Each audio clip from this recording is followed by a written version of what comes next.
Hello, bros. We're back with more Boundary Waters Herd of Reindeers. Or is it reindeer? Reindeer. Control V. Number 5.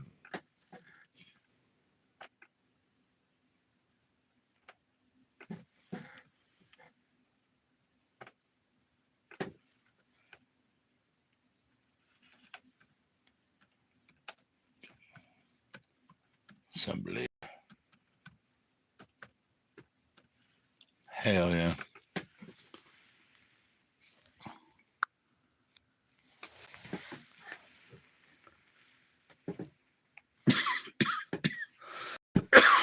As you can see, bruv, kind of a cluster F here, but I got some yellows done, and that's how I'm going to concentrate. Since I have the color blindness, I will just go by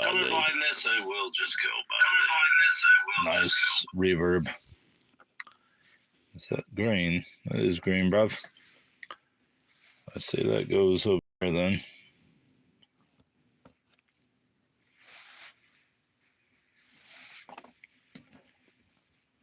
Be nice to get this little section done. Wouldn't it, bruv? Twouldn't it? Find a tip, yellow tip, somewhere in there.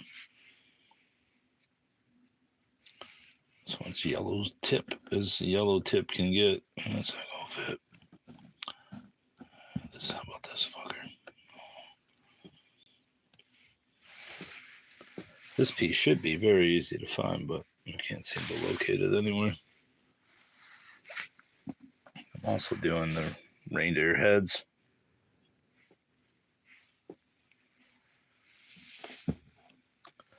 Eventually I'll figure out which one's this one. He's the one looking backwards. Where's that head looking backwards? That's not it. That looks like the one that goes right there. How about this one? These look like ghouls that go up there. But all these, this could very well be him. Where does this one go? Does it look like him? Does it look like him? I'm going to go with this one. No, the ears are up, so it's got to be that one. Or actually, is the ear that way?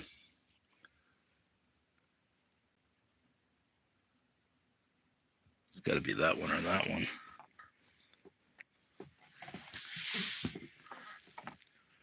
Put this then, bruv. Does that fit? That will settle which one that is. No. No. Don't like to turn it upside down, though. Confuses things. How about this? How about that? Put these antlers in.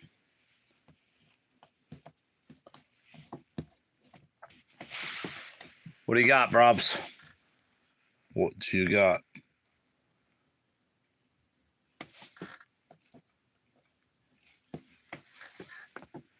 What about this?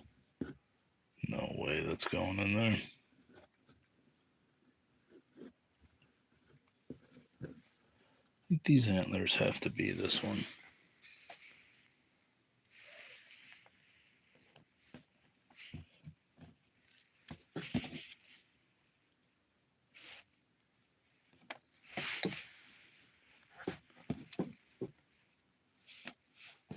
Gotta build the head, bruv. You gotta build the head.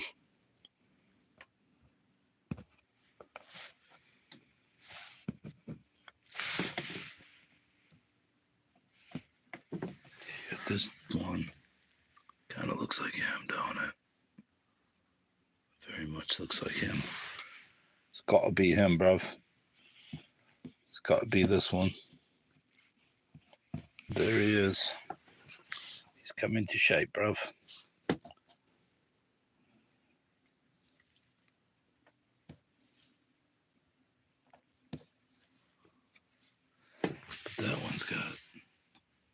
that That would have to have a bigger head than that one. And look how big those eyes are on that one.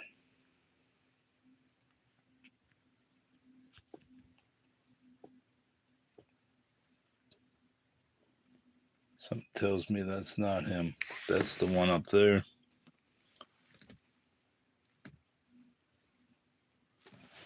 This has got to be this one. If we could get these frickin' pieces in, that would be helpful too. Junior third puzzle time. Thanks, bruv. It is indeed puzzle time. Okay, that's going to be that, I think. So how about that? There we go. I do believe this is this one. Build this. We got here. We got double rack on this one. About that. No. No.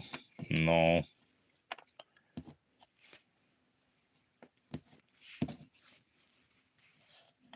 Hell yeah. That's what I like to see, buddy. Let this go there. No, this one's a funky piece, so it's got to have a little nodule on it.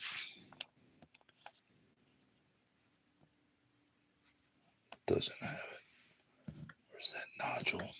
Is this it? No, it's too big.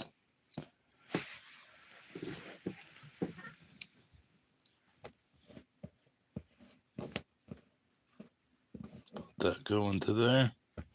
Hell yeah. So I think we established that this one is going into there. Just gotta have some black in between it. This is going to be him. Or is it? Which way is he looking? That ear is cocked. So it's gotta go up there.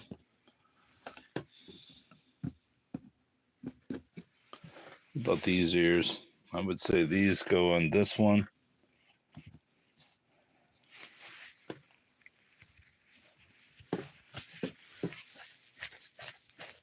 So where are these legs then? They go near a blue one.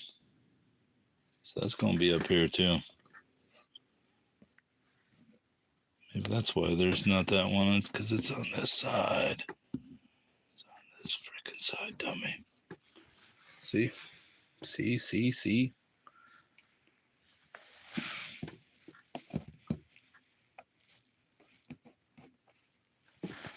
And that means these legs would probably go up to this one.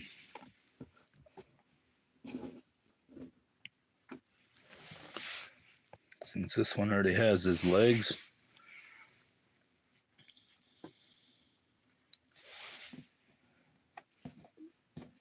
Got this half built.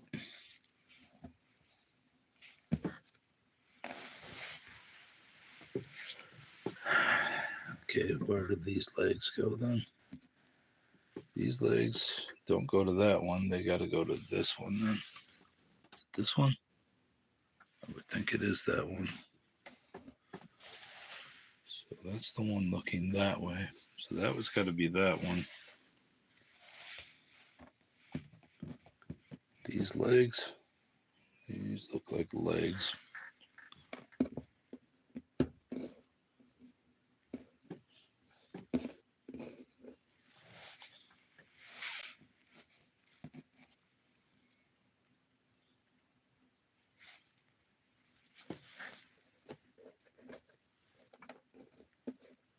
No.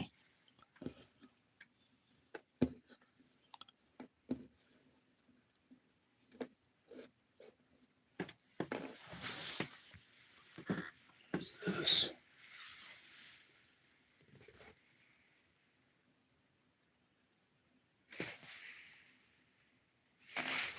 I don't know why this is so difficult down here.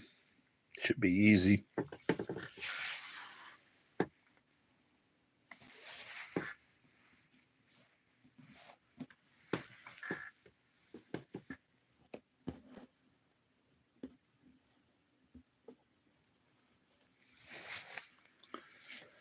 How about this? Go here.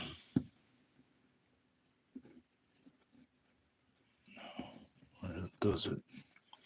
Yes, it does. So that's that one. What about these? These antennas are mostly done.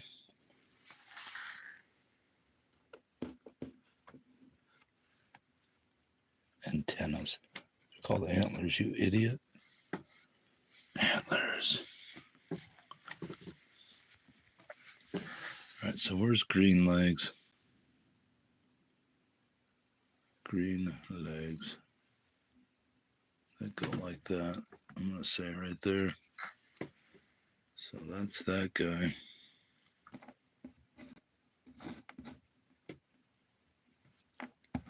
Would have to be on top, wouldn't it? No. Can't be. That's right, he is backwards.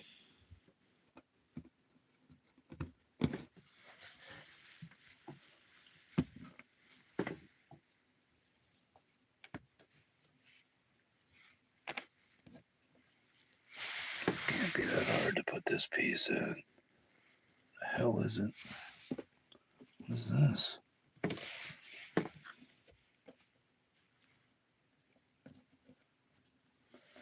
Well, we got two legs. You figure these go. It's not there. It's got to be his legs. So those legs are built. Let's bring all these over.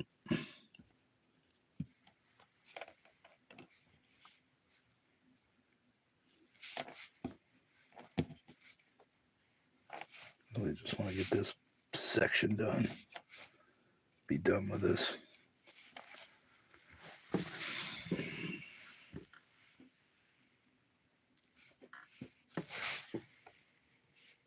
Why can't I fit this in?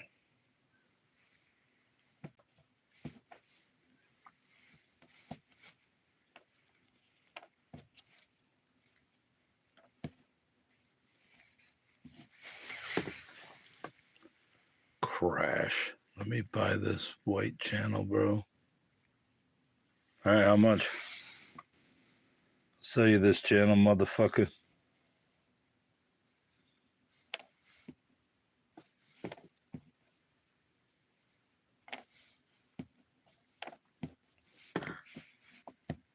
Hell yeah. Get that fucking dare head in there. How much were you willing to buy this channel for? 10 million?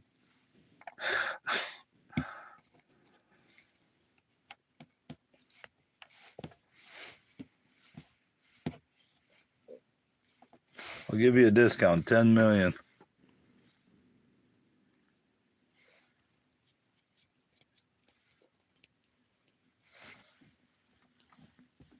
Why can't I find this sumbitch? Better not be yellows in there. There isn't. All right, here's part of a leg. That should be right there. Get over there.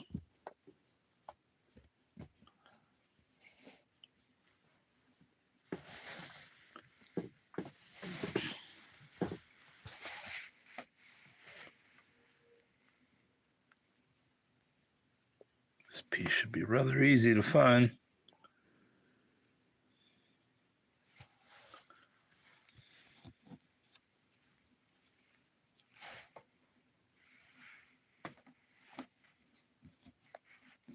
But it's not.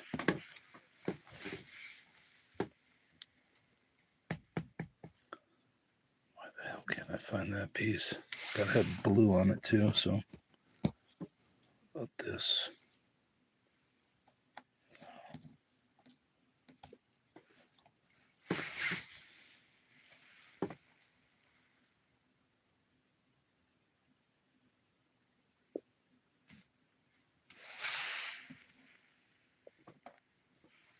Why is this so difficult?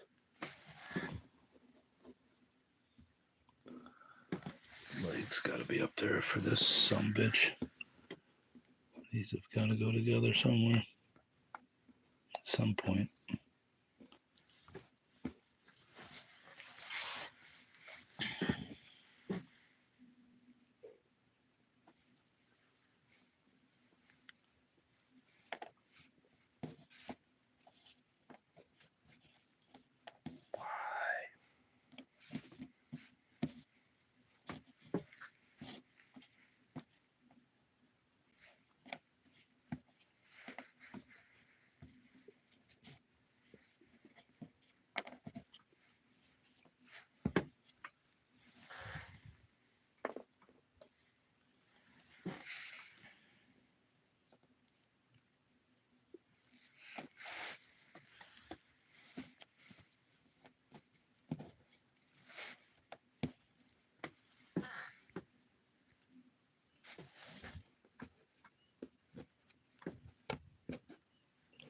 absolutely kicking my ass.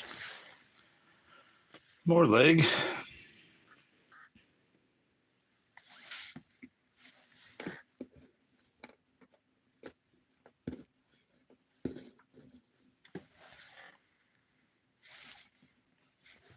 Right there. Looks good, but it ain't good.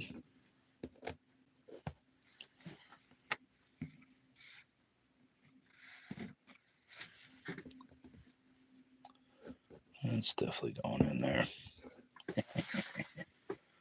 We got his leg completed.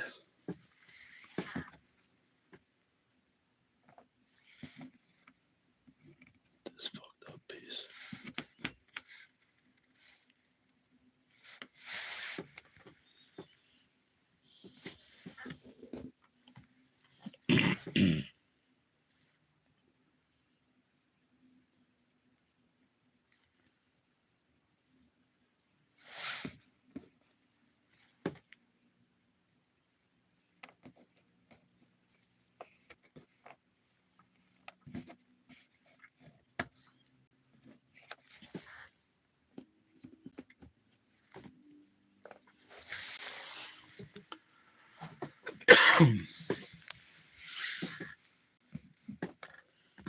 Tip. I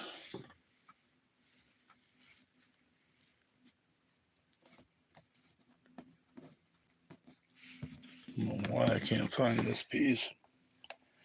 Why?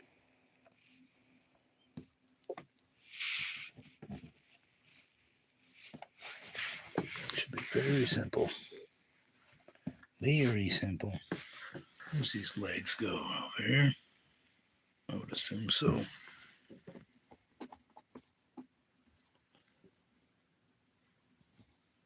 No, this is backwards, so.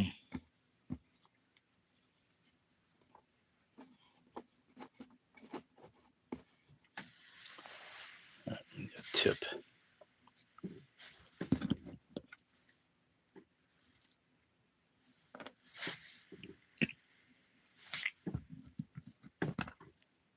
Where did the fucking piece go?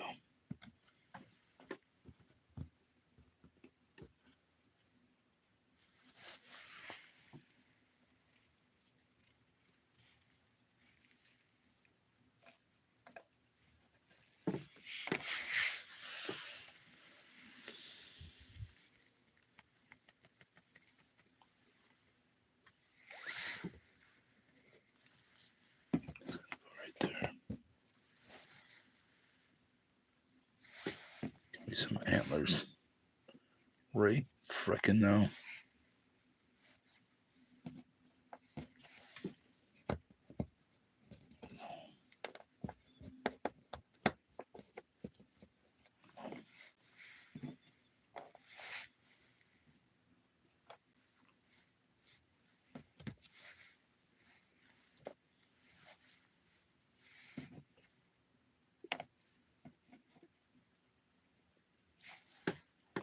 Can't go there.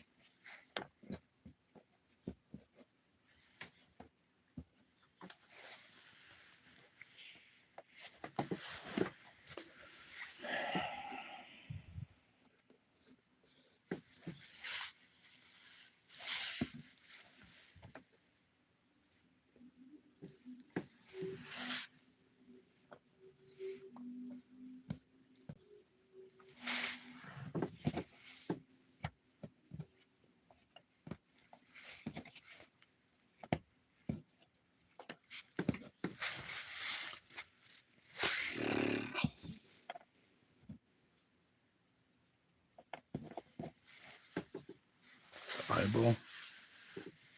No.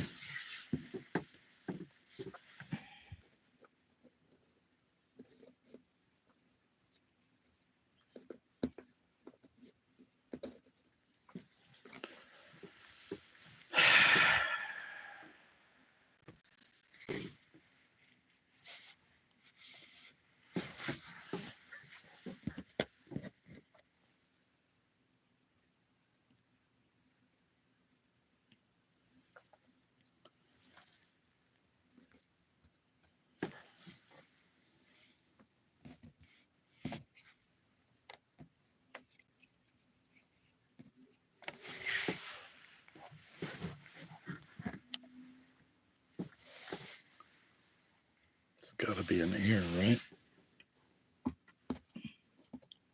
No. Hell is this? This is part of this.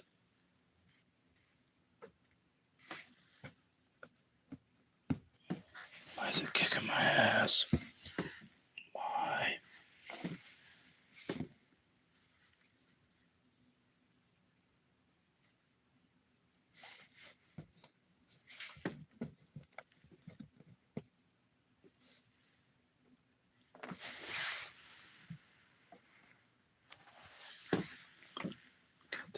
That deer right there is upside down. This one's got to go in here somewhere. No, that's upside down, so it would not go there. No.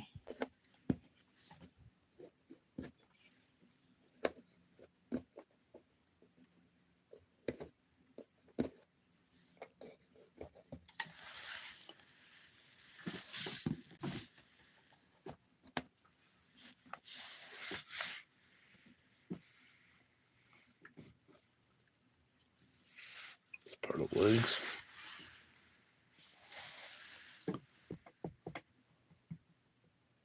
Can't be part of legs.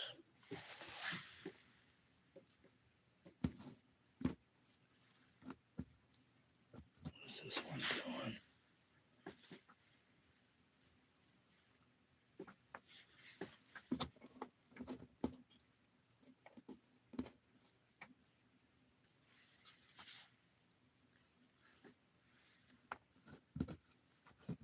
Oh.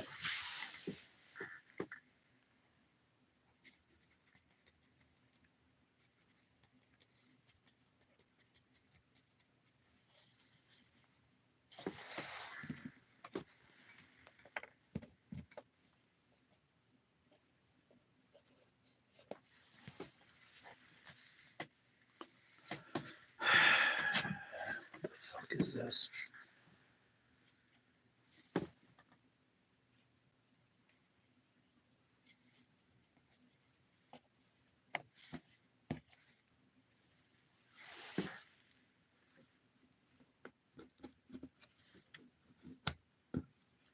Why? Why are you kicking my ass?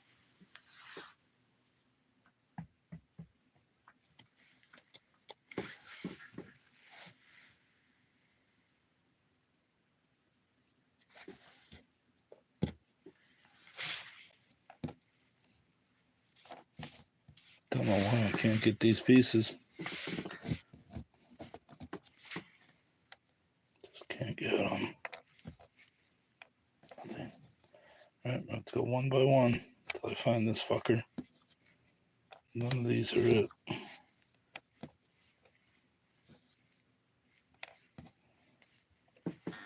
None of them.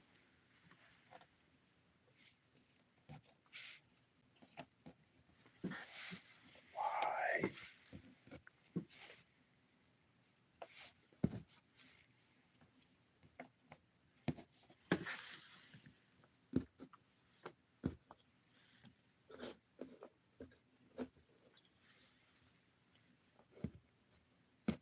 There you go.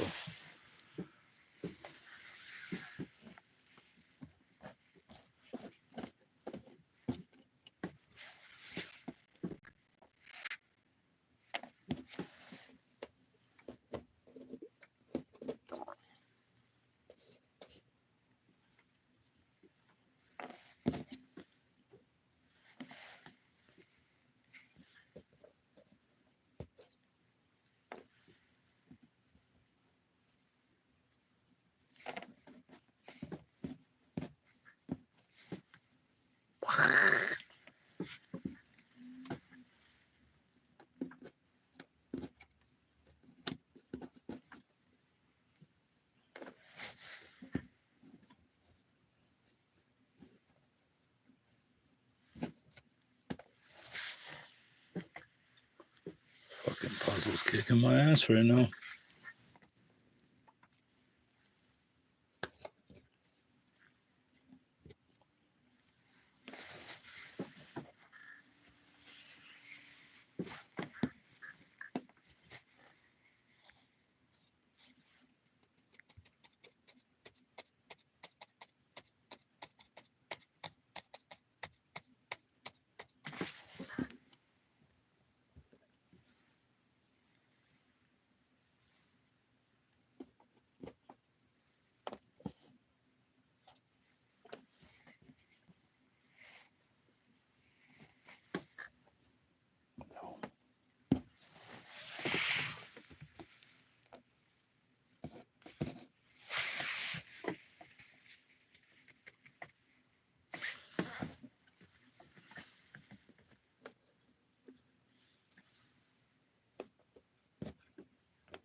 Some frustrating pieces. Can I get this motherfucker? There you go.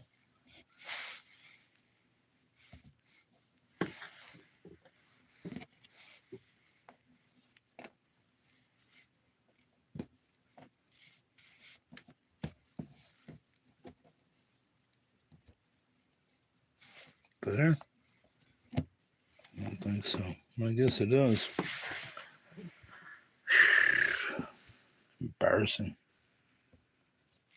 Embarrassing I couldn't get it before then.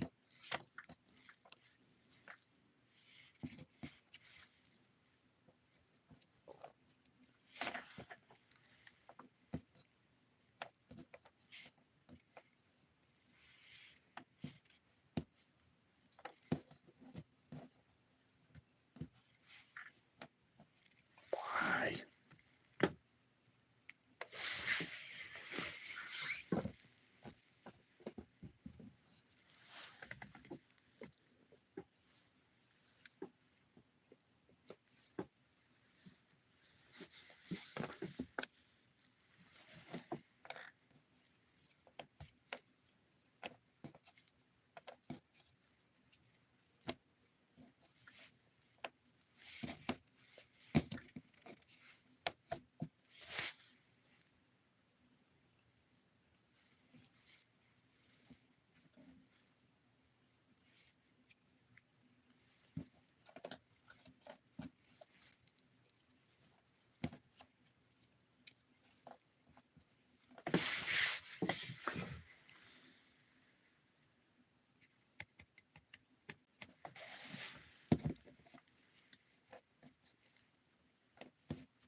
Easy enough.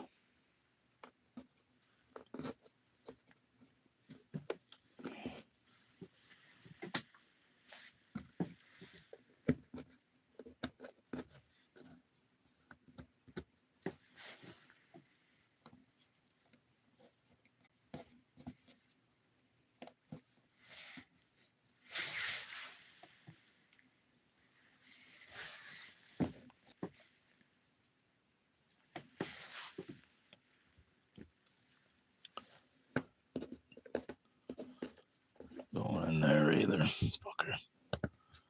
It's going there though, ain't it?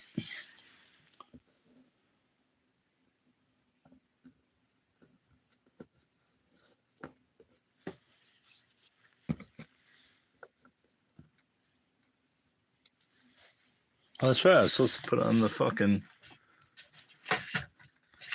thingamabobber.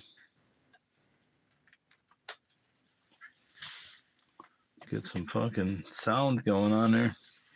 It's a chapter 4.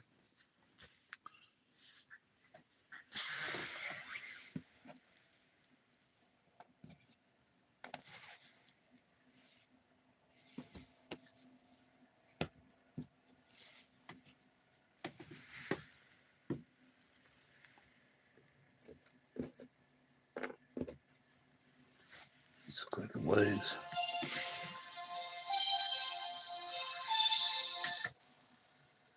Let's play this motherfucker.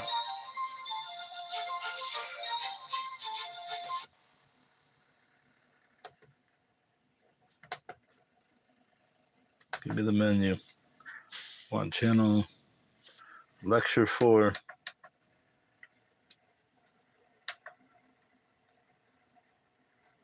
One more. There we go. Lecture 4. The Deuteronomistic History. Hello and welcome back to Lecture 4. In this lecture we're going to continue our examination of the Hebrew Bible by looking briefly at the book of Deuteronomy and then by focusing on the so-called Deuteronomistic history, a term which refers to Deuteronomy and to the books that follow it, Joshua, Judges, Samuel, and Kings. The book of Deuteronomy, which ends the Torah, looks in two directions, in effect, back to Torah itself and forward to the second main section of the Hebrew Bible, the prophets, or Nevi'im. As the scholar Barry Albanster puts it, quote,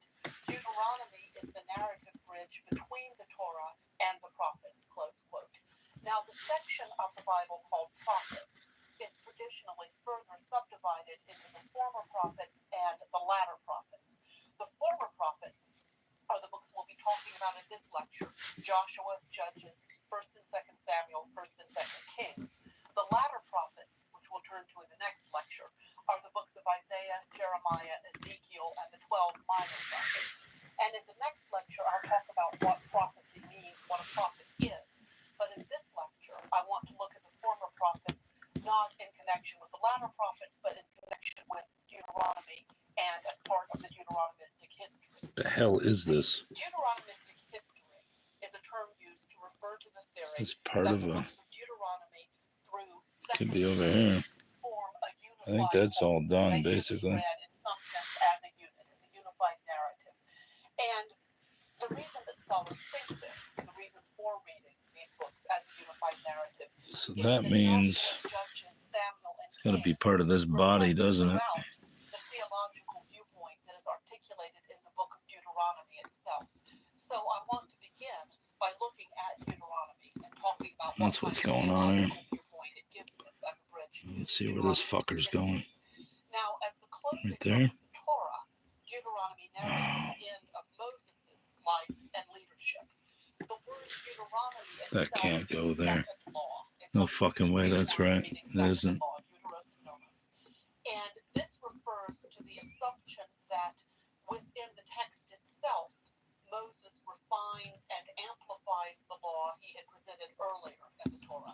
So that's why Deuteronomy is called second law. It also does much more than that, of course. Deuteronomy is an extremely complex book. It covers forms of religious worship, political institutions such as kingship and priesthood, legal statutes. There's a very great deal covered in this book. And throughout the book of Deuteronomy, there is an assumption that the people of Israel suffer or flourish depending on their obedience to God and their obedience to the covenant that Moses formed with God on their behalf, that Moses formed as the spokesman for the entire people of Israel. Now, I mentioned in the previous lecture the original covenant between Abraham and God, which established the descendants of Abraham as the chosen people of God. The covenant that Moses establishes with God, or perhaps I should say that God establishes with Moses, is a slightly different form of covenant. As presented in Deuteronomy, this covenant between God and the Israelite people seems pretty clearly to be modeled on an ancient Near Eastern treaty form, treaties of mutual obligation, which are often referred to as suzerain vassal treaties. The suzerain is a term meaning overlord, ruler, and Those the two vassal, ears of are course, is there. a subject or a subordinate. Now, in this treaty, which is attested All right, let's look at this. the suzerain promises to protect the vassal in return for the vassal's loyalty. This is this guy right here. Treaty of mutual obligation and mutual There's his benefit. horns in relation to this bullshit. Of the covenant between So that God means and that Moses, right there between needs God to go and the Jewish people. close to God, him. the suzerain, promises to reward the Jewish people for good behavior and to punish them for bad behavior. The Ten Commandments themselves, as well as other elements of the covenant, can be seen as fitting into this suzerain vassal treaty model. It's a very fascinating topic, which, of course, as always, I don't have time to go into in detail. Once again, I'd refer you to the lectures of Professor Amy Jill Levine on this topic. But just very, very brief example. The first commandment, thou shalt have no other gods before me, reflects the standard oath of loyalty and fidelity on the part of the vassal. Notice that God doesn't say there are no other gods. He says, thou shalt have no other gods before me. This is how this form of treaty would work. The suzerain would say, in effect, if you will ally yourself to me, if you will not Seems choose like this to should be go the vassal here. of any one of those other overlords out It there, doesn't. but will ally yourself with me, I will protect you. I will give you benefits for doing so. And even the very opening words, I am the Lord your God who brought you out of Egypt, reflect the opening of the suzerain vassal treaty, in which the suzerain gives his titles and states his achievements. So this is a very interesting and I think very important way of looking at the covenant and the theological viewpoint that it implies in Deuteronomy, that the Jewish people will be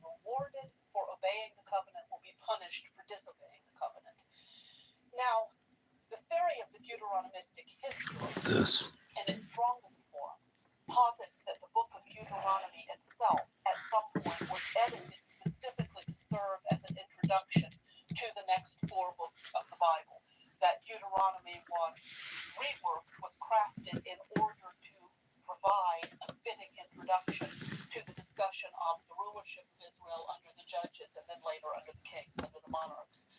And this, what we might call the strong version of the theory of the Deuteronomistic history, further claims that these 5 books, Deuteronomy,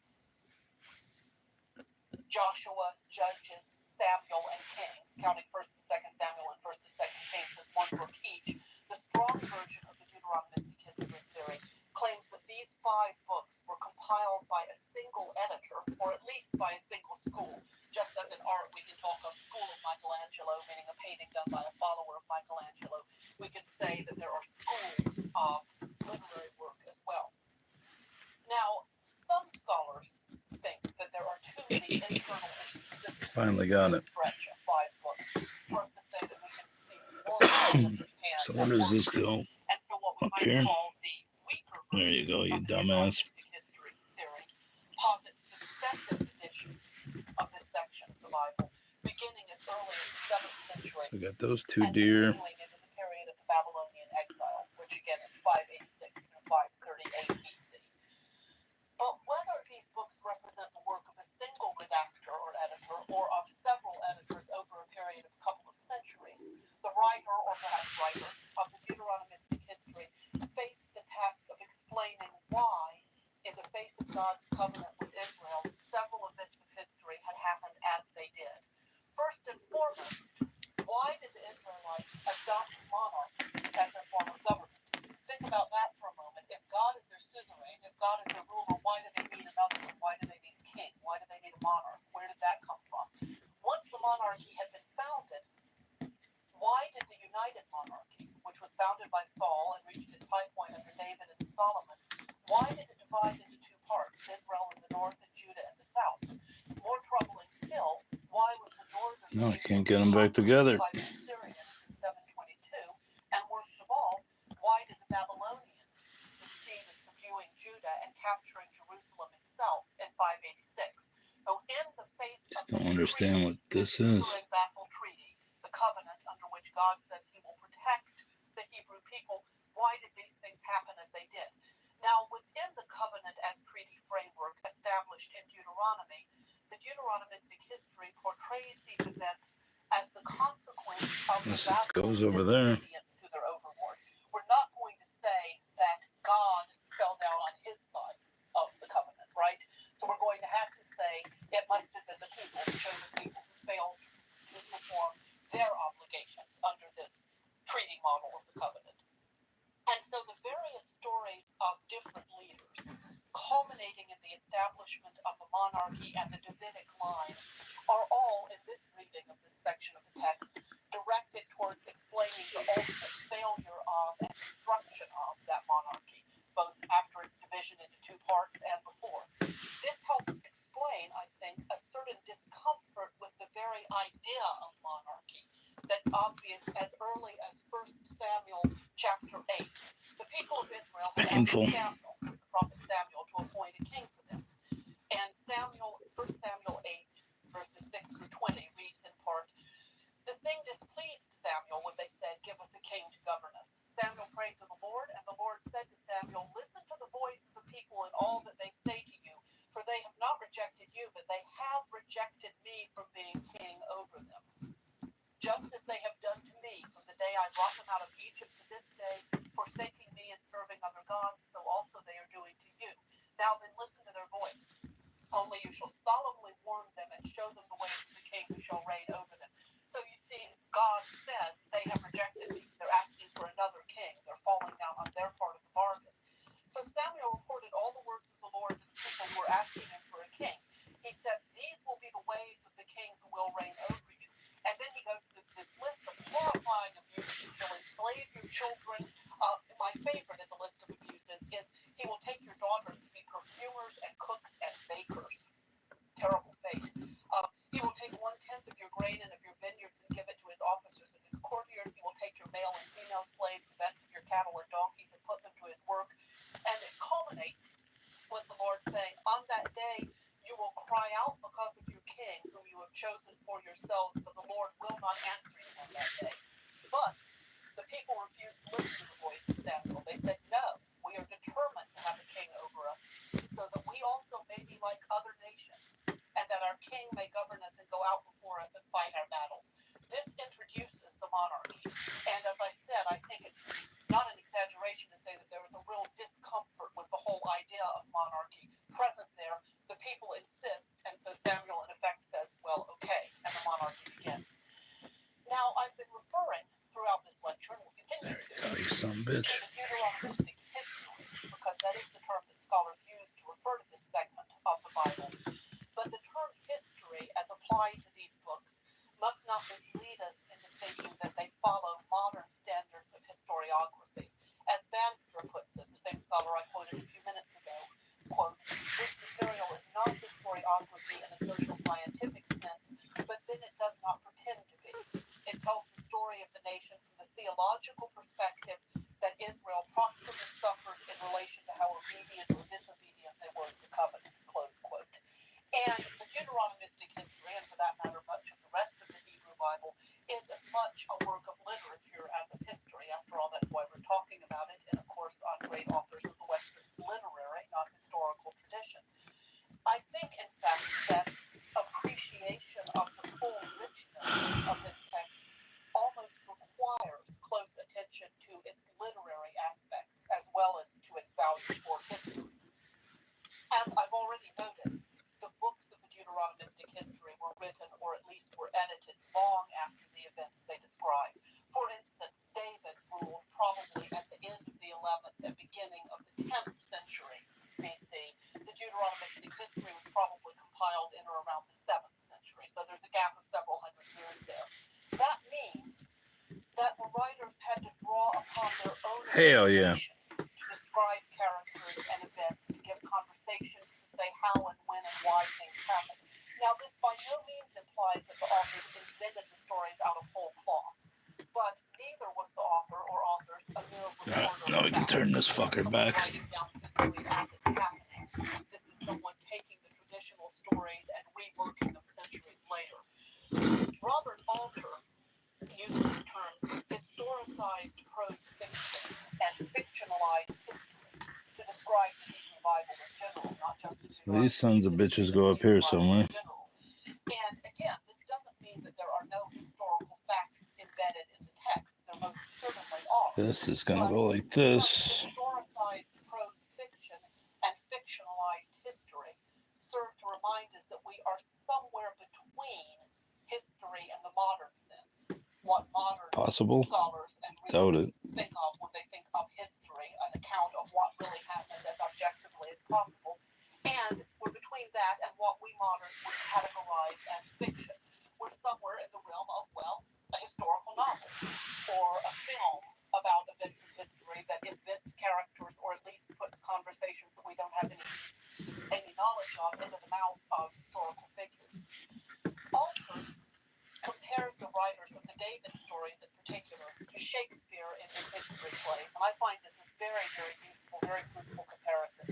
He says, quote, the author of the David stories stands in basically the same relation to Israelite history as Shakespeare stands to English history in his history plays. Shakespeare was obviously not free to have Henry V lose the Battle of Agincourt, or to allow someone else to lead the English forces there. But working from the hints of historical tradition, he could invent a kind of Bildungsroman, that's a German term that means formation novel, a novel about a young man's development. He could invent a kind of Bildungsroman for the young Prince Hal. Bildungsroman. Invented characters that would serve as foils, mirrors, obstacles, aids in his development. Create a language and psychology for the king, which are the writer's own achievement, making out of the stuff of history. Alright, time to start building these fuckers. That is essentially what the author of the David deer does for David, Saul, Abner, Jonathan, Abigail, and a host of other characters, close quote. As I say, I find that a very, very useful comparison. The given facts of the tradition are there. We know who David was. Time to start building these deer. The author of the David stories, You go over here. characterizations and the folk You go up here. Get the hell out of my way. Put that up there. I don't know where it goes yet.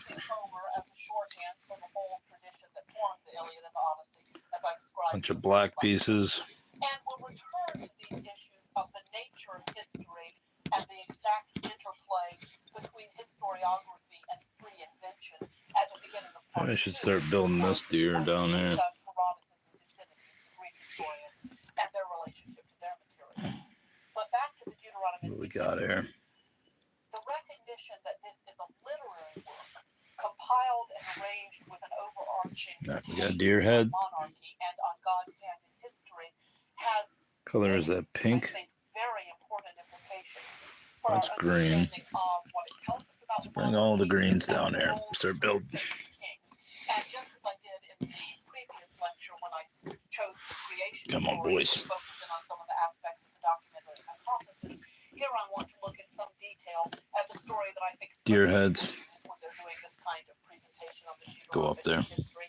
I want to look at the story of David and Bathsheba, and talk about what was told about David there, how this king is presented, and what the implications of that may be for our understanding of what's going on in the text. This story appears in 2 Samuel chapters 11 through 12. And the picture that we are given of David, the great King David, in this part of his story is very far from an admirable one. To begin with, David is acting in direct contradiction of the king's military duty. Remember, the people said to Samuel, "We want a king to lead us in battle like kings lead other nations." Well, when this story, this episode in David's story opens, David is idle at home while his troops are off at war. So he's failed in this military aspect of the king's duty. He's not leading his troops into battle. In direct contradiction of the king's civic duty, David seduces at best the wife of one of his soldiers and then arranges to have that soldier killed. Now, I say seduces at best because the woman in question, of course, is That's the Bathsheba, legs up and there. we're never told whether she is a willing participant in her adultery with David or not. But how willing could she be? Or rather, how unwilling could she be? If the king sends a message saying, "I want you to come sleep with me," what is a citizen woman supposed to do? How could she refuse? So, at the best, David seduces a married woman. At the worst, we could see this as a kind of rape. Bathsheba is married to Uriah the Hittite. Uriah Heep. David's army. David sees her bathing on the roof of her house and summons her to come to him. And we're not told what Bathsheba thinks or what she wants. She's not given really any voice in the story at all. The only time she speaks in any way in this story is when she sends a message to David to tell him that she's pregnant. He sends for her, they sleep together, she gets pregnant, and she sends him a message saying that she is carrying his child.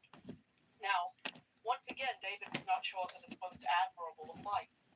His first reaction to Bathsheba's news is to try to palm the child off as her husband's. He sends for Uriah the Hittite to come back from the battlefield and tells Uriah, "Go home and visit your wife." Now, obviously, David is assuming that if Uriah goes home, he and Bathsheba will sleep together, and the pregnancy is early enough that when the child's born, it will be reasonable for people to assume that it's Uriah's, and so, nice cover story, it'll work. However, Uriah honors the tradition that a soldier consecrated for battle should not engage in sexual relations, and so he doesn't even go home. He doesn't visit Bathsheba at all. Rather than put himself in the way of temptation to sleep with her, he simply doesn't visit her. So, that doesn't work. The child cannot be palmed off as Uriah's. David then gives orders that Uriah be placed in the front line of battle, and Uriah is killed, as David intends for him to be. So, this great king has just committed adultery, if not rape, and then has murdered the husband of the woman he seduced. Now, it could be worse. David does marry her. He could have just turned his back on her entirely, cast her off, let her be stoned as an adulteress, whatever. He doesn't do that. He does, after Uriah dies, David does marry Bathsheba. So it could, as I say, be worse, but it's still, any way you cut it, a fairly unsavory story. And we're told in 2 Samuel chapter 11, verse 27, that the Lord is displeased by the thing David had done. And the Lord expresses his displeasure by sending a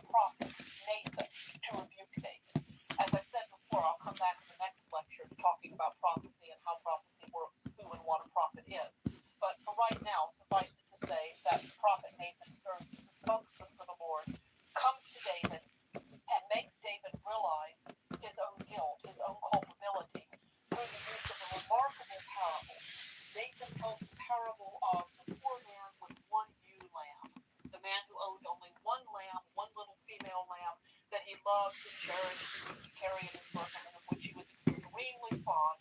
And then Nathan says, a rich man who had many flocks took the poor man's one lamb away and slaughtered it. And he asks David, what would you think of a man who has done such a thing? David becomes very angry and says the rich man deserves death. Any man who would do such a terrible thing when he has all these flocks, David, by the way, has several wives, anyone who would do such a terrible thing as this when he has all these flocks to take away a poor man's one treasured lamb and slaughter it, that man deserves death. And Nathan responds with one of the most memorable lines in the Hebrew Bible. I'm going to quote the King James Version because I prefer it. Thou art the man, he says. Wonderful line. And he then speaks in the name of the Lord, predicting evils to come in David's family. Nathan says, thus says the Lord, the God of Israel, I anointed you king over Israel and rescued you from the hand of Saul. I gave you your master's house and your master's wives and gave you the house of Israel and of Judah. And if that had been too little, I would have added as much more. Why have you despised the word of the Lord to do evil in his sight? You have struck down Uriah the Hittite with the sword and have taken his wife to be your wife and have killed him with the sword of the Ammonites. Now therefore, the sword shall never depart from your house, for you have despised me and have taken the wife of Uriah the Hittite to be your wife. Thus says the Lord, I will raise up trouble against you from within your own house, and I will take your wives before your eyes and give them to your neighbor, and he shall lie with your wives in the sight of this very sun. For you did it secretly, but I will do this thing before all Israel. That's fucked up. As strong rebukes go, that's about as strong as one can well imagine. And David admits his guilt. Nathan predicts that David himself will not die, but the baby Bathsheba is carrying will die because of David's transgression against the Lord by seducing Bathsheba and killing Uriah. Now, what can we make of a story like this about Israel's most famous king? And by the way, about a king who elsewhere in the story is indeed shown as admirable. This is the same David who, as a young man, kills Goliath. This is a man who in many ways is seen as the greatest or one of the greatest kings that Israel ever had. So what are we to make about this story in which he is at the very best an adulterer and a murderer, if not also a rapist? Well, there are several possibilities. Perhaps the tradition, the set stories, think again of the comparison with Shakespeare and the history plays. Perhaps the tradition remembered that David had, in fact, seduced other men's wives, had, in fact, arranged for convenient deaths of husbands. And so this could not simply be left out. Perhaps the author had to include these stories. Maybe so. But the author could have tried to put a better gloss on these traditional elements by rearranging the order. For instance, if you have Uriah dying in battle before David this goes there, so then suddenly the story becomes fine. Yes, her husband died in battle. Yes, David married her and they had a child together, or their first child died. Their second child, of course, was Solomon. But the author, far from trying to do that, far from trying to explain away David's transgressions, puts them front and center and draws our attention to them, foregrounds it. Again, Nathan's rebuke is one of the strongest and most memorable passages in the text.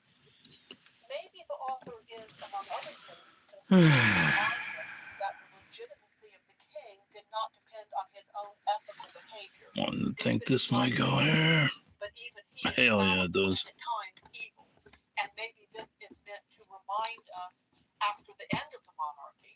Remember, this text was compiled probably on into the time of and after the time of the Babylonian captivity. So are you going Perhaps in there? after the end of the monarchy, Hell yeah, you are. the text is trying to do is to remind us of the dangers inherent in So that's gonna by a good king. go past that. Saying absolute power corrupts absolutely. Even a good man, elevated to a position of absolute power, may fall into temptation to do this kind of thing. The only fully obvious thing is that the presentation of David and other kings, for that matter, in the Deuteronomistic history is very multifaceted, is far from simple in any way whatsoever.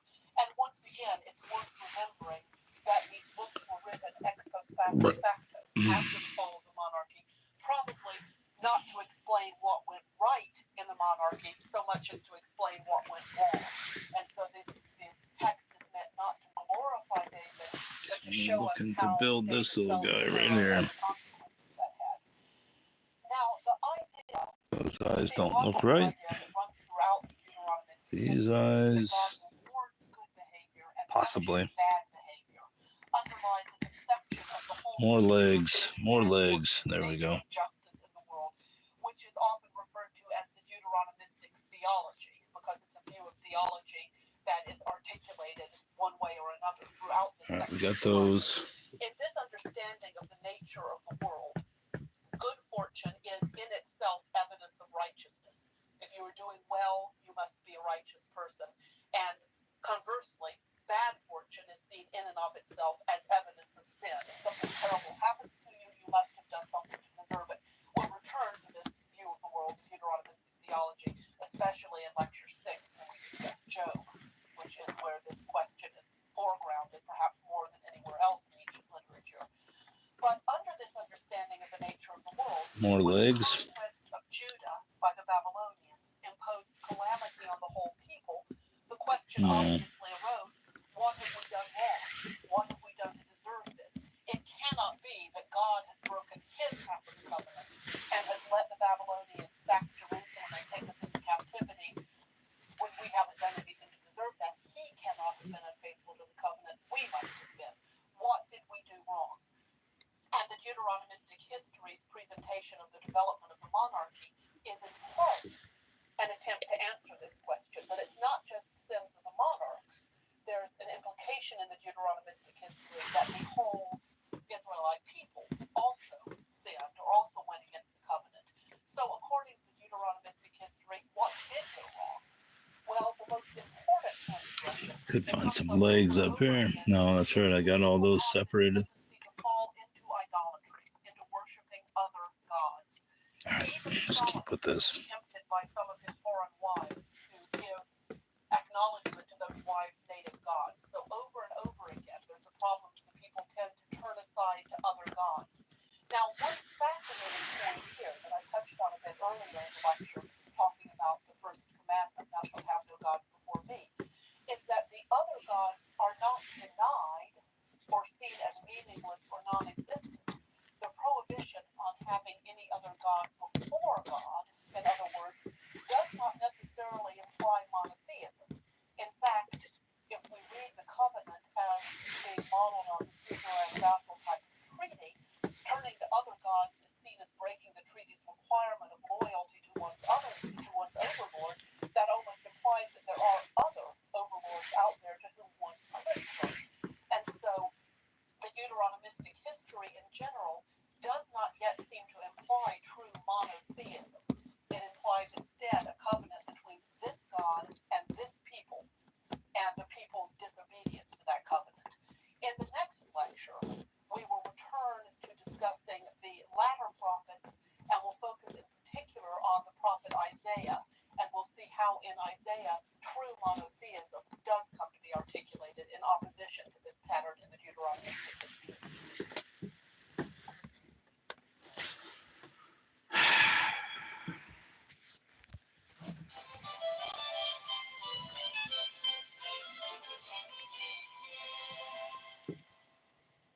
Welcome back to Lecture 5. In this lecture, we're going to continue our examination of key books of the Hebrew Bible by talking about the latter prophets. I'll begin by defining the role of the Hebrew prophet in the monarchy later and talk about the different time periods represented by the books of prophecy. Then I'll focus in on the book of Isaiah and talk in some detail about it, both in its own time frame and as it was used as a book of prophecy in the sense of foretelling the future by later Christian authors. So the latter prophets, as I mentioned in the previous lecture, consist of the books of Isaiah, Jeremiah, Ezekiel, and the 12 so-called minor prophets. These books represent the sayings of spokesmen or wise men who were considered intermediaries between God and the people of the covenant. The books of prophecy, as we have them, probably record some actual oral sayings of the prophets whose names they bear, but they were clearly edited, annotated, and augmented later on, so that the oral sayings of the actual prophet forms a nucleus around which the later book that bears that prophet's name could develop. The books of the prophets probably did not assume a final canonical form, that is, probably didn't get edited into the shape in which we have them until sometime in the 5th through 3rd centuries BC. So, to start out with some terminology, what was a prophet in this section of the Bible? The most common modern sense of the term prophet, I think, is to indicate someone who foretells the future. If you say that you've heard prophecy, or if someone mentions a prophet, we tend to think of that as meaning foretelling of the future. But this was not the primary sense in the Hebrew prophets, as that word is used in the Hebrew Bible. These prophets did not necessarily foresee or predict future events. Sometimes they did, but that wasn't their primary function. They were closer to messengers or spokesmen for God. The Hebrew word that's translated prophet, nava'im, may be related to the Hebrew verb that means to call. And a prophet, thus, would be either one who calls out a message from God, or perhaps one who is called by God to deliver a message. Interestingly, the English word prophet is derived from the Greek word prophetes, which is similar to the first possible derivation of the Hebrew word, someone who calls out a message. A prophetes in Greek indicates an interpreter or a proclaimer, one who speaks forth the word of God.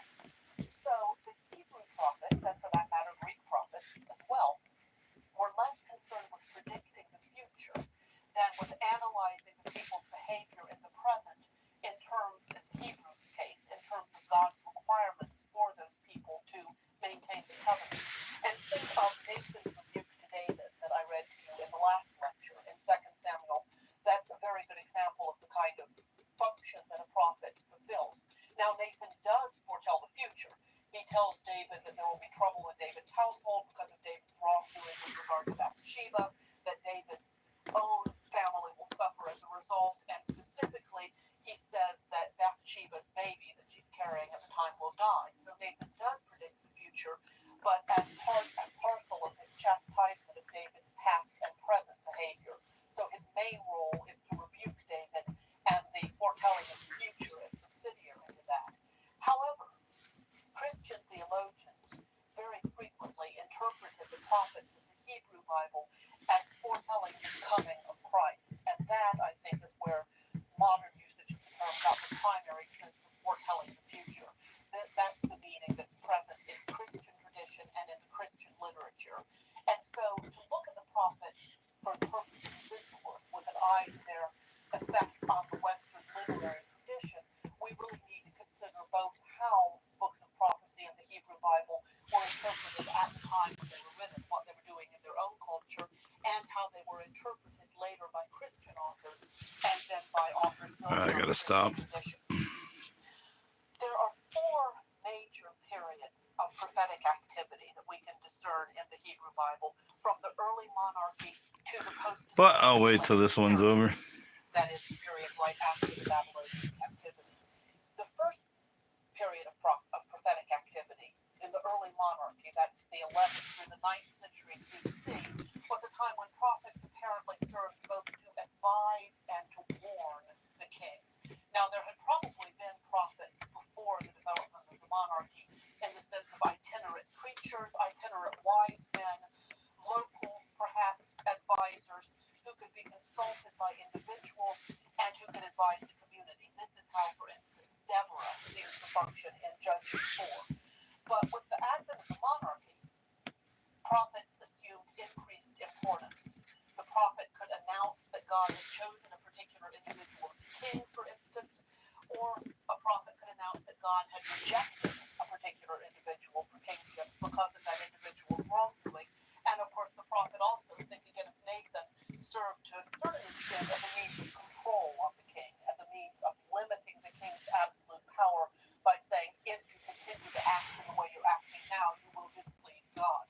So the prophets became quite important in the early monarchical period. Again, that's between the 11th and 9th centuries BC. During the 8th century, the second major period of prophetic activity, the prophet's role seems to have changed from kingmaker to basically public advisor. 8th century prophets, including Amos, Amos, Hosea, Isaiah, and Micah were concerned less with the doings of kings and more with issues such as social justice and religious practice. That's what I mean by saying they were public advisors. They were less focused on saying to a king, you have gone against the will of God, and more interested in saying to the community as a whole, this is what we need to do for social justice, this is what we need to do in our religious practice. Now, during this century, the 8th century, the Assyrian Empire destroyed the northern kingdom, the kingdom of Israel, and began to subjugate the southern kingdom, the kingdom of Judah. The prophets interpreted these events as signs of God's judgment against the Hebrew people, against the people as a whole. The third main period of prophecy coincided with the ascendancy of Babylon. So that would be in the 6th century. Remember, the Babylonian captivity of the Jews begins in 586. The prophets' role during the Babylonian captivity, during the Jews' exile in Babylon, included providing hope for an eventual return to Jerusalem and eventual rebuilding of the temple. So the prophets have moved then during the period of the captivity from purely rebuking to saying, yes, we have offended the Lord in the past, but if we modify our ways, if we act better, perhaps we can return to Jerusalem, perhaps we can rebuild the temple. And the fourth prophetic period occurs during the post-exilic period. After Cyrus of Persia allowed the Jews who so desired to return to Judah, the end of the Babylonian captivity in 538 occurred when Cyrus of Persia conquered Babylon and said, these people who are living here can go back to their homeland, can go back to Jerusalem, to Judah, if they want to. During this period, the post-exilic period, the prophets are mainly concerned with the challenges of reestablishing a community in post-exilic conditions. And in particular, the post-exilic prophets are concerned with the issues of the community's identity, social organization, and particularly resistance to assimilation. That is, they're concerned with how it is that the Jewish people can keep an identity as the Jewish people now that they've returned to Jerusalem. Not all the Jewish people went into exile in the Babylonian captivity. There were some who remained behind in Judah, and over that period of 60 years or so, over that two-generation period, intermarried, assimilated to some extent into the surrounding community. The post-exilic prophets, therefore, the prophets who speak to the community that has come back out of exile, are particularly concerned with how do we maintain our identity as a community now that we're back in Jerusalem, back in Judah. How do we avoid assimilating, intermarrying, simply disappearing into the wider society around us? So those are the four main periods of prophetic activity. During the early monarchy, during the 8th century when the Assyrian Empire is on the ascendancy, during the early 6th century and on into the Babylonian captivity or exile, and then after the exile. At this point, I want to turn to looking at the book of Isaiah and seeing how it encapsulates some of the issues and problems involved in analyzing prophetic literature and some of the ways that these different periods can be reflected in one text, even though it's all called the book of Isaiah. There are different periods of writing discernible. The book of Isaiah is also one of the most famous and most beautiful of the prophetic books, which is another reason that I want to focus on it here. Now, Isaiah clearly falls into three divisions from three different time periods. And these divisions are conventionally called by scholars 1st, 2nd, and 3rd Isaiah. I know that terminology is a little bit confusing because when we talk about, say, 1st Samuel and 2nd Samuel, or 1st Kings and 2nd Kings, we're talking about separate books, at least as they're now printed in the Bible. 1st, 2nd, and 3rd Isaiah are divisions within the one book of Isaiah. You're not going to find a heading in a biblical text that says 1st Isaiah, 2nd Isaiah. This is the terminology scholars use that they discern in the book of Isaiah. Isaiah himself probably lived in the late 8th and or early 7th centuries. And 1st Isaiah, which is chapters 1 through 39 of the book, probably dates from around this same time. We think that because this section refers mainly to events of the 8th century, the time when Isaiah himself lived, and those are the events that are referred to in this section of the book, so it's probably written more or less contemporaneous with the prophet whose name it carries. Chapters 40 through 66 are called Second Isaiah, and scholars date that section of the book to the 6th century because these chapters refer to the fall of Jerusalem in 586 and the deportation of the Jewish people to Babylon. And so scholars date them to the time right around and right after when those events occurred. As a subdivision of Second Isaiah, chapters 55 through 66 are often called Third Isaiah, and they may be post-exilic. They may post-date the Jews' return from captivity in 538.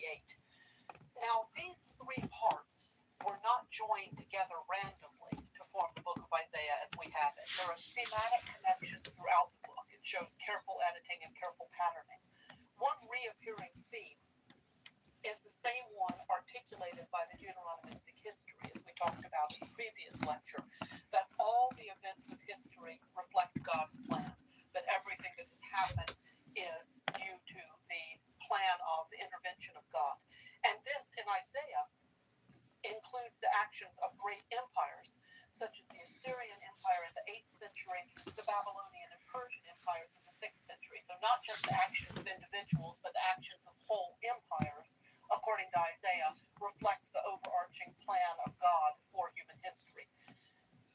Now, the book of Isaiah, in the form in which we have it, reflects both the manner in which the prophet's words were gathered in his own day and the process by which they were reinterpreted and reapplied in later periods. And let me explain what I mean by that reinterpretation and reapplication of the prophet's words. In his own day, Isaiah's very vivid and memorable descriptions of battles, hostile and threatening foreign powers, the contrast between these hostile and threatening foreign powers and the people of the covenant. In Isaiah's own day, these things must have referred to the Assyrians. Remember, the Assyrians conquered the northern kingdom and subjugated the southern kingdom at about the time Isaiah lived and was writing. And so when he talks about threatening foreign powers contrasted with the people of the covenant, he is undoubtedly referring to the Assyrians who were the threat in his own day. Later, these descriptions were reevaluated and applied to the Babylonian conquest of Judah in 586. So the same descriptions that had probably been written, or have almost definitely been written, to refer to the Assyrians are now applied to the conquest of Judah and Jerusalem by the Babylonians. And in its final redaction, the third Isaiah, the bit that may be post-exilic, the contrast between worldly governments and the Jewish people is highlighted by the primacy of Jerusalem and the expectation of a righteous, anointed leader or Messiah. So after the return of the Jews from the Babylonian captivity, there isn't a reestablishment of a monarchy, but instead there's this expectation of a better kind of king and a better kind of society somewhere down the line. The New Oxford Annotated Bible says in its introduction to the book of Isaiah, quote, "The image of Jerusalem in the later books of the Bible, particularly in the book of Revelation in the New Testament, cannot be fully understood without grasping the development of the idea of Jerusalem in Isaiah. The image of a new ruler who will usher in a new age of justice, righteousness, and peace, and its development into the concept of a Messiah in early Christian writings cannot be fully appreciated without an understanding of how Isaiah developed the concept of the anointed ruler from its historical reality as the Davidic line of Judean rulers to the hoped-for restoration of an idealized king for a purified nation," close quote. The idea of the ruler that develops in Isaiah from the actual monarchs of the past to this anointed ruler to come called the Messiah. Now, however the book came to be in its current form, it is by no means a slapdash concoction of disparate parts. I've already mentioned its thematic unity. The unity is also reflected in the style of the book. Isaiah is written mainly in poetry. As I've already confessed, I don't read Hebrew myself, but those who do tell me that in Hebrew, as in translation, Isaiah is some of the finest poetry in the Bible, and that's certainly true, I think, in any translation in which we read it. It is some of the most memorable and most beautiful poetry anywhere in the Hebrew Bible. One of the most noteworthy aspects of Isaiah, of Second Isaiah in particular, is that its description description of God implies that he is a universal God of all peoples and not just a God for people of the covenant. Now remember, in the previous lecture I talked about how the Deuteronomistic history seems to focus on God simply as the God with whom the Jewish people have made a covenant, and implies that other gods have some sort of reality. Thou shalt have no gods before me. Does not say there are no other gods but me. But in Isaiah, in chapter 45, verses 5 through 7, God directly states that he is the only God who exists. He says, I am the Lord and there is no other. Besides me there is no God. I arm you. The you he's referring to here must be the hostile kings. I arm you, though you do not know me, so that they may know from the rising of the sun and from the west that there is no one besides me. I am the Lord and there is no other. I form light and create darkness. I make weal and create woe. I, the Lord, do all these things. This is, as I said, in striking contrast to the views of God portrayed in the Deuteronomistic history. And second Isaiah thus articulates true monotheism. Not just that the chosen people worship only one God, but that there is only one God to worship. So that other people are not simply in a suzerain vassal treaty mode with other gods, but that they are mistaken in thinking that there are any other gods. Parallel to this statement of monotheism, second Isaiah is also very, very striking for its treatment of the Persian king Cyrus, the king who allowed the Jews to return from the Babylonian exile. In chapters 44 and 45, for instance, Cyrus is referred to as God's anointed, who will carry out God's purpose. Yes, Cyrus is referred to with the term Messiah. This is the only time in the Hebrew Bible where the term Messiah refers to someone who is not an Israelite. Now, I'm not saying that Cyrus is the Messiah, but he's referred to as a Messiah. He's referred to with the term that calls him God's anointed, even though he is not an Israelite. The implication there seems to be just as there is only the one God who is the God of the people of the covenant, but also the only God who exists, so also that God can choose to anoint someone from outside the covenant to fulfill his purposes if he so desires. The process of reinterpretation and reapplication of Isaiah, which began in the 6th century with verses that were probably originally written about the Assyrians were reapplied to the Babylonians, this process of reapplication and reinterpretation continued most notably in the later Christian tradition. The book of Isaiah became one of the richest sources on which Christian writers drew to find predictions of the birth of Christ. And I want to look at some of the important passages in Isaiah that were used that way in the Christian tradition. One of the most important verses in this regard is chapter 7, verse 14, using the Revised Standard Translation again. Look, the young woman is with child, and shall bear a son, and shall name him Emmanuel. In the King James Version, of course, which may be more familiar, behold, a virgin shall conceive and bear a son, and she shall call his name Emmanuel. Now, the Revised Standard Edition says not a virgin shall conceive, but a young woman is with child, or the young woman is with child. The word rendered young woman here in the Revised Standard Version is the Hebrew alma, which means, yes, young woman. Hebrew has another word, betula, which means virgin. So the Hebrew verse does not say a virgin will conceive. It says a young woman is going to have a child, with no implication about whether she's married or not. Now, in the Greek translation of the Hebrew Bible, the translation that was done for Greek-speaking Jews in Alexandria in Egypt, the Greek translation of the word alma is given as parthenos. Parthenos does not necessarily mean virgin in the sense of sexually untouched girl, but it does mean unmarried woman. So we have a process of translation moving us further away from the Hebrew there, from the Hebrew simply saying a young woman is with child, to the Greek saying a young unmarried woman shall conceive, to the King James Version saying a virgin shall conceive. And of course, the writer of Matthew's Gospel, writing in Greek and probably using the Septuagint, and later Christian authors interpreted this verse in Isaiah as referring to the Virgin Mary's conception of Christ. But the Hebrew doesn't say virgin, so who is it talking about? What does this verse mean in its original context? Well, most scholars of the Hebrew Bible think that the reference here is either to Isaiah's own mother, or perhaps more likely to the mother of Hezekiah. Hezekiah was king of Judah and was able to avert the conquest of Jerusalem in 701 BC by paying tribute to the Assyrian king Sennacherib. So the Assyrians were going to conquer, or were going to try to conquer Jerusalem in 701. The king of Judah paid tribute instead and saved Jerusalem from being conquered at that point. And most scholars of the Hebrew Bible think that this verse very likely refers to the birth of Hezekiah, to a king who will in that way protect Jerusalem.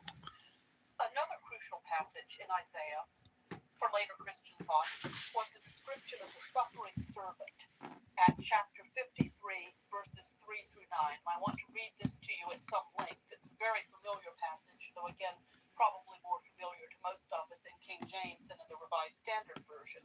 These verses read, "He was despised and rejected by others, a man of suffering and acquainted with infirmity, and as one from whom others hide their faces, he was despised, and we held him of no account. Surely he has borne our infirmities and carried our diseases, yet we accounted him stricken, struck down by God, and afflicted. But he was wounded for our transgressions, crushed for our iniquities. Upon him was the punishment that made us whole, and by his bruises we are healed. All we like sheep have gone astray. We have all turned to our own way, and the Lord has laid on him the iniquity of us all. He was oppressed, and he was afflicted, yet he did not open his mouth. Like a lamb that is led to the slaughter, and like a sheep that before its shearers is silent, so he did not open his mouth. By a perversion of justice he was taken away. Who can have imagined his future? For he was cut off from the land of the living, stricken for the transgression of my people. They made his grave with the wicked and his tomb with the rich, although he had done no violence and there was no deceit in his mouth." Now, obviously, this is a passage on which Christian writers drew very heavily for identification with Christ, and especially with Christ's passion. And again, in a more familiar translation to many of us, the King James translation says, "By his stripes we are healed," where the New Revised Standard says, "By his bruises we are healed." That, for instance, was seen as referring to the flogging of Christ, the scourging of Christ at the time of the crucifixion. So the suffering servant of Isaiah, whoever this man in these verses is usually referred to as the suffering servant. The suffering servant of Isaiah lent support to the developing idea in early Christianity of an atoning Messiah rather than a triumphant Messiah. And that's an important point, because the original idea of the Messiah seems to have been that he would be a triumphant returning king over a purified society. Early Christian thought reinterpreted the idea of the Messiah as an atoning Messiah, as someone who takes on himself the transgressions of the whole people and atones for them. And this verse in Isaiah is one of the most important sources of that idea, that interpretation of the atoning Messiah, especially chapter 53, verses 5 through 6. "He was wounded for our transgressions. The Lord has laid on him the iniquity of us all." You can see there how the idea of the atoning Messiah would be supported by these verses. The original meaning of the passage in its own context is deeply obscure, and it has generated an absolutely enormous bibliography. You could fill whole rooms with the books and articles written about who is this, what does it mean, what is Isaiah talking about here. Suggestions include that the suffering servant stands for Judah as a whole, the whole kingdom of Judah, that he's to be identified with a prophet, perhaps with the prophet Jeremiah, various other suggestions. So it's an obscure passage in its own context, and at the same time, it's one of the most important passages for the later Christian context. And I can't resist mentioning at this point that it's through Isaiah's importance in Christian theology that Isaiah has gained its greatest non-literary influence on later Western culture. When I was reading that passage and thinking about it, I hear in my mind Handel's Messiah playing, with, of course, the words in the King James Version, "And with his stripes we are healed, all we like sheep have gone astray." This whole passage gives Messiah, because that is setting the King James translation of Isaiah. So Isaiah sums up some of the problems in dealing with prophetic literature, some of the issues and some of the ways in which prophetic literature is interesting. We have the original words of the prophet himself reworked, reinterpreted, reevaluated in later time periods and reapplied to later situations. I want very, very quickly, for the end of this lecture, just to mention the third segment of the Hebrew Bible. We've talked about Torah, about the prophets. The third section, the Ketuvim, is the writings.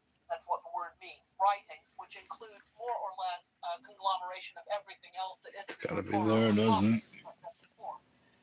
The writings include, among other things, an important No. genre that developed after the Babylonian exile of the Jews, the genre of wisdom literature. The most important books of wisdom literature, such as Ecclesiastes and Proverbs, Right there. meditate on the nature and place of justice in the world. As I said, the prophets, the later prophets, were Exactly where that goes. social justice, in particular, issues of social justice. That's picked up in wisdom literature, which meditates on what justice is, the nature and place of justice in the world. As the scholar James Williams puts it, quote, wisdom is dedicated to articulating a sense of order. So it's going to go there, isn't it? As an order informed by a principle of retributive justice, close quote. So wisdom literature tends to espouse the idea of retributive justice at work in the world. But this view is questioned by Ecclesiastes, among other books of wisdom. Ecclesiastes casts doubt on the assumptions of the Deuteronomistic theology that righteousness will be rewarded and evil will be punished. And of course, the foremost questioning of the Deuteronomistic theology and of the idea that retributive justice is somehow at work in the world, that evil is punished and righteousness is rewarded, the strongest questioning of that idea in the Hebrew Bible occurs in the book of Job. And in the next lecture, we will turn to an examination of the book of Job. That will be our last lecture on the Hebrew Bible. Job is sometimes classified as wisdom literature, and it presents the strongest questioning of the Deuteronomistic theology and the theory of retributive justice of any text in the Hebrew Bible. All right, that's all, bro.